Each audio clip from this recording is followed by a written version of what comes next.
আসসালামু আলাইকুম এভরিওয়ান, কেমন আছেন আপনারা? আশা করি ভালো আছেন। আমি আলহামদুলিল্লাহ আপনাদের দোয়ায় ভালো আছি। সাম্প্রতিক সময়ে বন্যার কারণে সিলেটের বিশেষ কয়েকটি জায়গায় পানি বৃদ্ধির কারণে বিশেষ করে সুনামগঞ্জ জেলা বন্যা প্লাবিত হয়েছে। বন্যার কারণে মানুষজনের ঘরবাড়ি পানিবন্দী অবস্থায় রয়েছে। এ হচ্ছে আমাদের বাসা। আমাদের বাসার চতুর্দিকে পানিবন্দী হয়ে পড়েছি। এক প্রকার আমরা আমাদের চলাফেরা অনেকটা দুর্গম, দুর্বিষহ হয়ে পড়েছে। আর বাসা থেকে বের হলেই নৌকা ছাড়া কোনো উপায় নেই। আমি বাসা থেকে সুনামগঞ্জের উদ্দেশ্যে রওনা করতেছিলাম। নৌকা যুগে দেখতেই পাচ্ছেন যে একেকটা গ্রামকে মনে হচ্ছে একেকটা দ্বীপ। চতুর্দিকে পানি এবং পানিবন্দী জীবনযাপন খুবই কষ্টকর সুনামগঞ্জের বিশ্বম্বরপুরে মানুষজনের।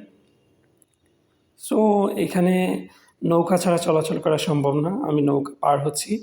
নৌকা দিয়ে আমি সুনামগঞ্জ থেকে সিলেটের উদ্দেশ্যে রওনা করব। জানি না রাস্তাঘাটে কতটুকু পানি। নৌকা পার হয়ে সুনামগঞ্জে আসার পরেও দেখি যে খুবই ভয়ংকর অবস্থা সুনামগঞ্জ সদর।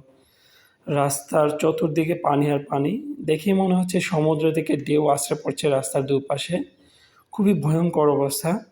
এত পানি বন্যার সময় সুনামগঞ্জের মানুষ খুবই কষ্ট ভোগ করে।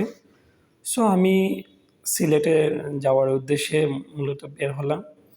এখন মোটামুটি পানি একটুকা রাস্তা থেকে কমেছে। রাস্তার মধ্যেই ছিল পানি। রাস্তা থেকে নেমে এখন রাস্তাটা একটু শুকনো মনে হচ্ছে। কিন্তু চতুর্দিকে পানি আর পানি। এই ভিজিয়ে রাস্তার মাঝেও কিছু গাড়ি চলাচল করতেছে। আপনারা দেখতেই পাচ্ছেন রাস্তার দুপাশেই পানি এবং অনেক ঘরবাড়ি পানিবন্দী অবস্থায় আছে। রাস্তা দিয়ে চলাচল করাটা অনেকটা রিস্কের মধ্যে, কারণ রাস্তাগুলো অনেকটা পিচ্ছিল অবস্থায় থাকে এই সময়ে। আমি খুব সতর্কভাবে রাস্তা পার হচ্ছিলাম। এই রাস্তার দুপাশে দেখেন কী দৃশ্য। আমি আপনাদেরকে ক্যামেরাবন্দি করে দেখানোর জন্যই মূলত রাস্তার মধ্যে ব্রেক করে একটুখানি ভিডিও করেছি। এবং রাস্তার উপরে দেখেন কতগুলা ময়লা। এ বন্যার পানির মধ্যে ময়লাগুলো ভেসে আসছে, রাস্তার উপরে আটকে পড়েছে। এর উপর দিয়ে গাড়ি চলতে খুবই কষ্টকর এবং রাস্তাটা অনেকটা রিস্কি হয়ে গেছে। তারপরও মানুষজন চলাচল করতেছে।